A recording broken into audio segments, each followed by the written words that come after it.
கர்த்தருடைய பரிசுத்த நாமம் மகிமைப்படுவதாக. இந்த வருஷம் ஆரம்பம் முதல் இதுவரை கர்த்தர் நம்மை கண்ணின் மணி போல பாதுகாத்து ஜெயமான பாதையில் அவர் வழிநடத்தி வந்திருக்கிறார். அவருக்கே மகிமை உண்டாகட்டும். இந்த 12வது மாதத்தை கூட காண கர்த்தர் நமக்கு கிருபை செய்திருக்கிறார். அவருக்கே கோடி கோடி மகிமை உண்டாகட்டும். இன்று நம்முடைய தியானத்திற்காக வாக்குத்தத்த செய்தியாக ஒரு வசனத்தை நாம் வாசிப்போம். ஏசாயா எழுதின தீர்க்கதரிசன புஸ்தகம் 45வது அதிகாரம் 4வது வசனம். 45வது அதிகாரம் 4வது வசனம்.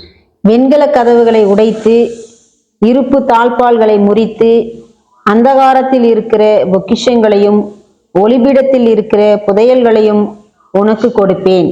ஆமென்.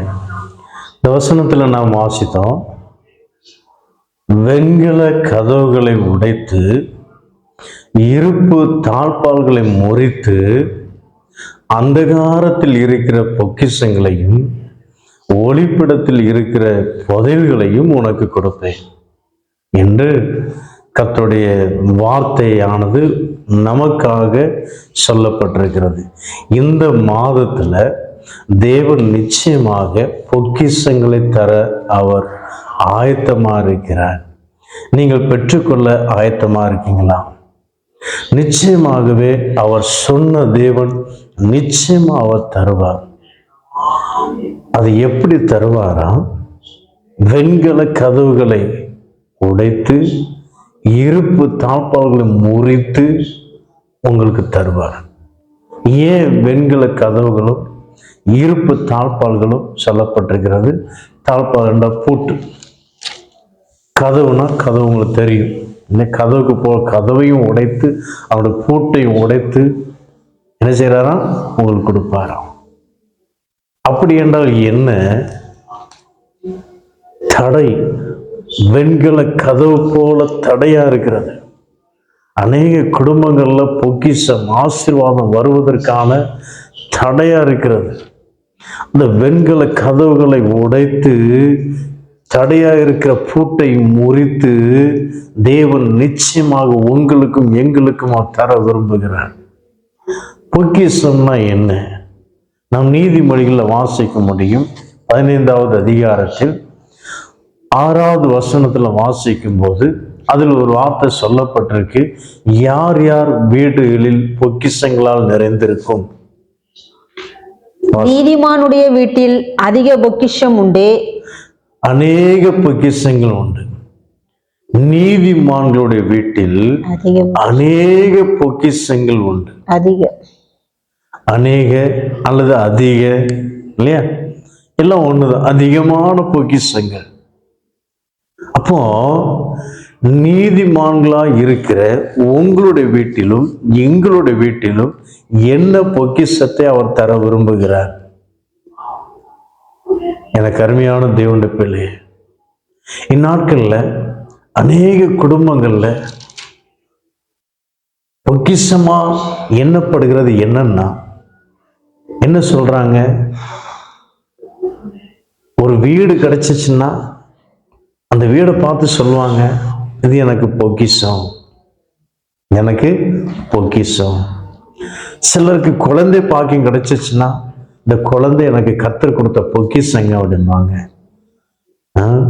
சிலருக்கு நல்ல ஒரு புருஷன் அமைஞ்சாங்கன்னா, நல்ல மனைவி அமைஞ்சாங்கன்னா கர்த்தர் தந்த பொக்கிஷங்க அப்படிம்பாங்க இல்லையா? வேதத்துல சொல்லப்பட்டிருக்கு. நம்ம எல்லாத்துக்குமே தெரியும். நீதிமொழியில் 12வது அதிகாரத்துல 4வது வசனத்துல ஒரு வார்த்தை சொல்லப்பட்டிருக்கு. வாசி. குணசாலியான ஸ்திரீ தன் புருஷனுக்கு கிரீடமா இருக்கிறாள். குணசாலியான ஸ்திரீ தன் புருஷனுக்கு கிரீடமா இருக்கிறாள். கிரீடம் பொக்கிஷம். ஹல்லேலூயா. அப்போ சில குடும்பங்கள்ல நல்ல ஒரு குடும்பம் அமைகிறது, அது ஒரு பொக்கிஷம். சில குடும்பங்கள் ஒரு கார் கிடைச்சுன்னா இது எங்களுடைய பொக்கிஷங்க அப்படிம்பாங்க.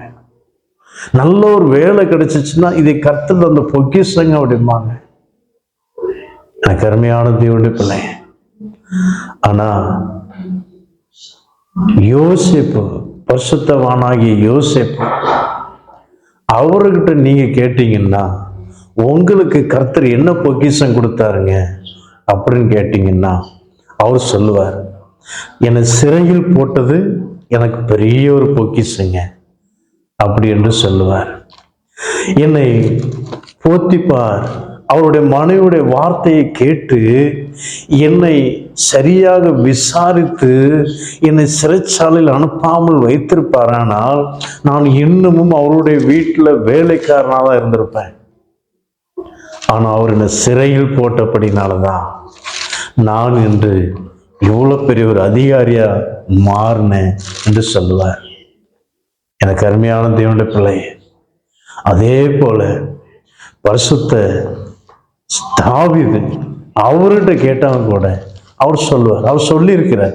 சங்கீதம் 119வது சங்கீதத்தை நீங்க வாசிக்கும் போது, சங்கீதம் 119 67வது வசனத்தை வாசிக்கும் போது நாம் புரிந்து கொள்ள முடியும்.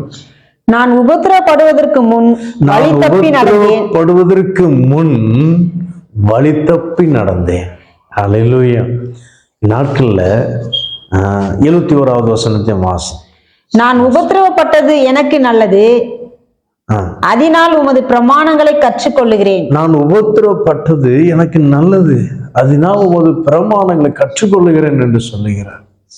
எனக்கு அருமையான தேவனுடைய பிள்ளை, இந்நாட்கள்ல அநேக குடும்பங்கள்ல சின்ன ஒரு உபத்திரவத்தை பார்த்து பயந்து போறீங்க. கவலைப்படாதீங்க, அந்த உபத்திரவம் தான் உங்களுக்கு பொக்கிஷமாக மாறும். ஒரு குடும்பத்துல ஒரு அம்மா சொல்றாங்க, என் பையனுக்கு அந்த விபத்து நடக்கலைன்னா அவன் இன்னும் மோசமான வழியில தான் போயிட்டு இருப்பான். அவன் மோசமான வழியில போய்கொண்டிருந்த மகனை திருத்தினது அந்த ஒரு விபத்து. அவனோட பைக் விபத்துக்குள்ளானதுனால அவன் மோசமான வழியிலிருந்து அவன் நல்வழியில் நடக்கிறான். எத்தனை பெற்றோர்கள் இந்த மாதிரி சாட்சி சொல்லுவீங்க? அந்த உபத்திரவம், அந்த வியாதி என் மகளுக்கு வரலன்னா என் மக அப்படியே அழிஞ்சு போயிருப்பாங்க. அந்த வியாதி வந்ததுனால அதிகமா ஜெபிக்க ஆரம்பிச்சோம். எத்தனையோ சாட்சி. என் வீட்டுக்கார் குடிக்கலன்னா நாங்க ஜெபம் பண்ணிருக்க மாட்டோம். அவர் குடிக்க அடிமையா இருந்து எங்களை துன்பப்படுத்தினதுனால ஆண்டோட சமூகத்தில் அதிகமா உட்கார்ந்து ஜெபிக்க ஆரம்பிச்சோம். இன்று அவர் மாறினார்.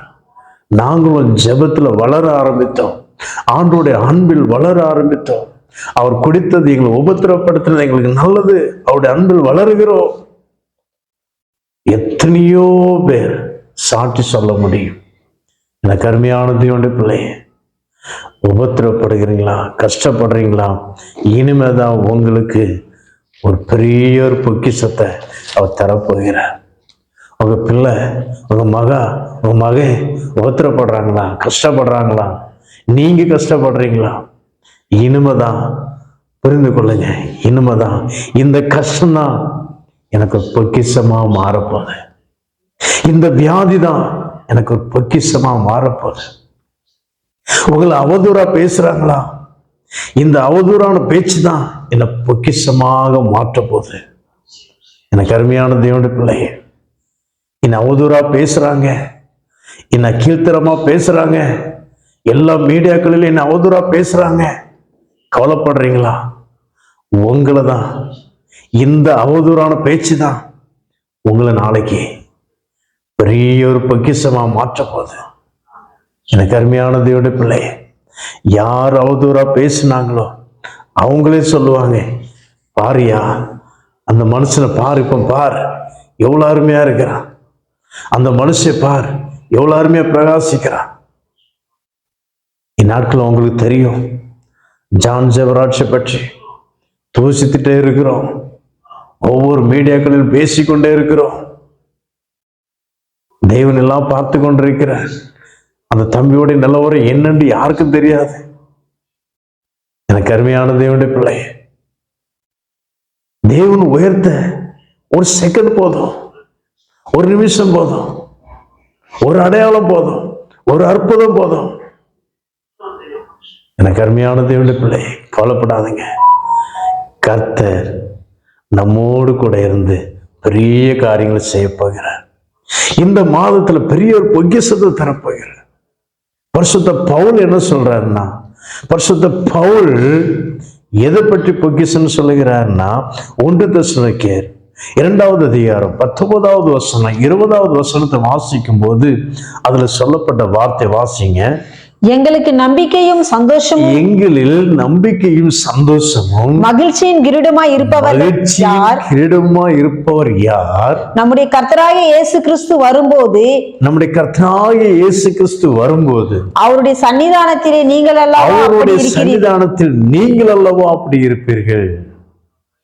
நீங்களே எங்களுக்கு மகிமையும், நீங்களே எங்களுக்கு மகிமையும் சந்தோஷமாய் இருக்கிறீர்கள். சந்தோஷமா இருக்கிறீர்கள். ஹல்லேலூயா. பாருங்க, விசுவாசிகள் எங்களுக்கு சந்தோஷமும் மகிமையும் பொக்கிஷமாக கிரீடமாக இருக்கிறீர்கள் என்று பரிசுத்த பவுல் சொல்லுகிறார். இந்நாட்களில் ஒவ்வொரு ஊழியக்காரருக்கும் விசுவாசிகள் பொக்கிஷம். இந்த விசுவாசிங்க சபைக்கு வந்தது ஒரு பெரிய பொக்கிஷங்க. அவர் வந்த சபை கட்டி கொடுத்தார் என்று எத்தனையோ ஊழியக்காரர் சொல்றாங்க.